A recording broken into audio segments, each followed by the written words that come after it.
একটি পাকা পুলের অভাবে মানুষের জীবন কতটা ঝুঁকির মুখে পড়তে পারে তা উঠে এসেছে মাছরাঙার ক্যামেরায়। প্রতিনিয়ত দুর্ঘটনায় পড়ছে মানুষ। স্থানীয় সরকার এবং নির্বাচিত জনপ্রতিনিধিরা আন্তরিক হলেই দূর হতে পারে মিরপুর 10 নম্বরের বাসিন্দাদের দুর্ভোগ। নিয়াজ মোর্শেদের রিপোর্ট, ক্যামেরায় ছিলেন আনোয়ার হোসাইন।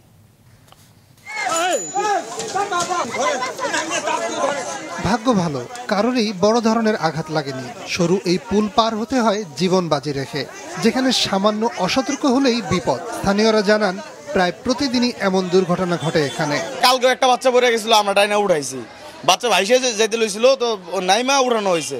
এরকম ডেইলি এই সমস্যাগুলো আমরা সম্মুখীন হই। যেই স্পিড পানির এখানে পড়লে চলে যাবো অন্য জায়গায় সেকেন্ডের ভিতরেই। ঢাকার মিরপুর 10 নম্বরের ডি ব্লক এলাকার এভিনিউ 1/1 রাস্তার মাঝ দিয়ে চলে গেছে পয়ঃবর্জ্যের প্রশস্ত উন্মুক্ত ড্রেন।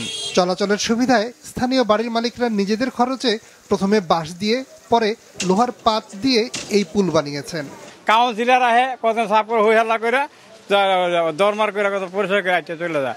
মেয়র আসে আইতে দেখে চলে যায়। হারিকেম শুনে আজকে 20 বছর ধরে শুনতে ড্রেন হবে, এটা ড্রেন হবে, উপর রাস্তা হবে, কালভার্ট হবে, কই কিছুই না। এত মানুষের যাওয়া আসে এখানে, ঠিক আছে। এটা যদি আমাদের উদ্বোধন লোকদের দৃষ্টি আকর্ষণ না করে, ঠিক আছে, তাহলে তো আমরা সাধারণ যাবো কই। রাস্তার তুলনায় পুল সরু, তাই সব সময় লেগে থাকে যানজট। তখনই ঘটে বেশি দুর্ঘটনা। দুইটা রিক্সা গেলে একটা মানুষ যেতে পারে না, দুইটা রিক্সা কেন একবারে যেতে পারে না, এদিকে জাম বাজায় নাহলে ওইদিকে জাম বাজায়। ঢাকা উত্তর সিটির 3 নম্বর ওয়ার্ড কাউন্সিলর কার্যালয়ের পেছন দিয়ে বয়ে গেছে পয়ঃবর্জ্যের এই ড্রেন।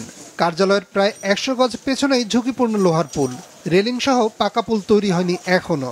নগর ভবন থেকে জানানো হয়েছে ভিজিট করে করে যে যে এলাকায় আমার কাজ করা প্রয়োজন সেই এলাকার লিস্ট করে আমাদের নগর ভবনে পাঠানোর জন্য, এবং পরবর্তীতে এই কাজগুলো সফলভাবে করা হবে। আমরা ভিজিট করে এস্টিমেট করে আমরা এই কার্যক্রম করার জন্য উদ্যোগ নেব।